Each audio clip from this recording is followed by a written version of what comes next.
All right, today we're doing some work with angles and polygons. So you can review the lesson I posted on angles if that was helpful to you. It goes over the types of angles and also the parts of an angle. In addition to that, there's also polygons that are going to be useful. Materials you'll need for this are your math notebooks, a pencil, colored pencils because it's fun to add color to your work. We have the angles nomenclature cards, which are in your 6th grade packet, but also some polygon nomenclature. So some things to keep in mind. We know that a polygon is an enclosed space. We're talking about and if that enclosed space is made of 3 lines, we know that's a triangle. If it's enclosed by 4 lines, that's called a quadrilateral.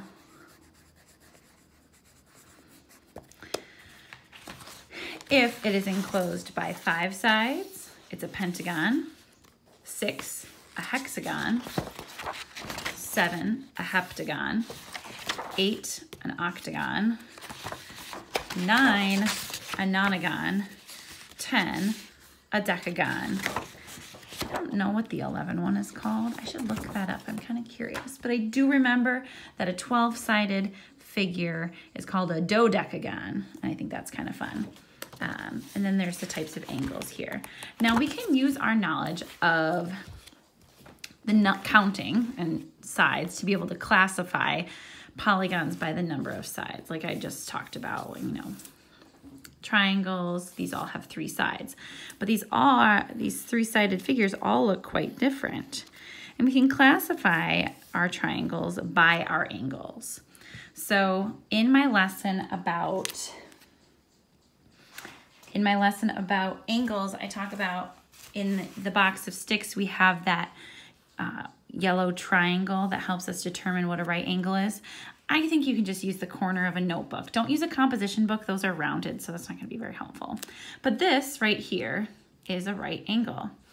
Now I can hold up my notebook to this and see that this triangle, if I'm going to classify this triangle by its angle, I look at this angle right here. You can look at any of the angles. We see that this right here is a right angle. And if there's just one right angle in your triangle, it is called a right triangle.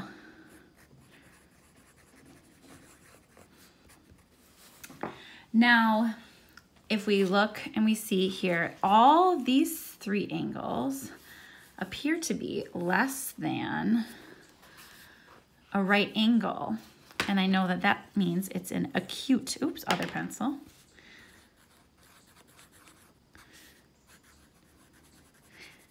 I like my pencils to have erasers because I make mistakes. It's good to have some eraser. This one has none. So this is our acute triangle. But note here that all 3 sides are acute. Interesting. Now we can also look to this triangle here and see that these are acute angles. I can tell that from just looking at it. But this angle right here, I know it's not a right angle. And when I hold up the corner of my notebook, I see it's larger than a right angle, which means it's going to be an obtuse triangle.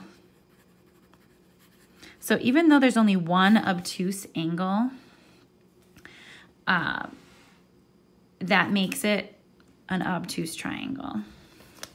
So, and a couple things I also want to remind you of looking at these quadrilaterals. These are all 4-sided figures, but note that they're all different looking. And there are special names for each of these types. There is a square. There's a rectangle. This is a rhombus. This is a parallelogram. P-A-R-A-L-L-E-L, gram. Actually, I think it's an O. I'm blanking right now. And then this right here is called a trapezoid. I have a toddler climbing on my lap right now, and we are done. All right, bye guys.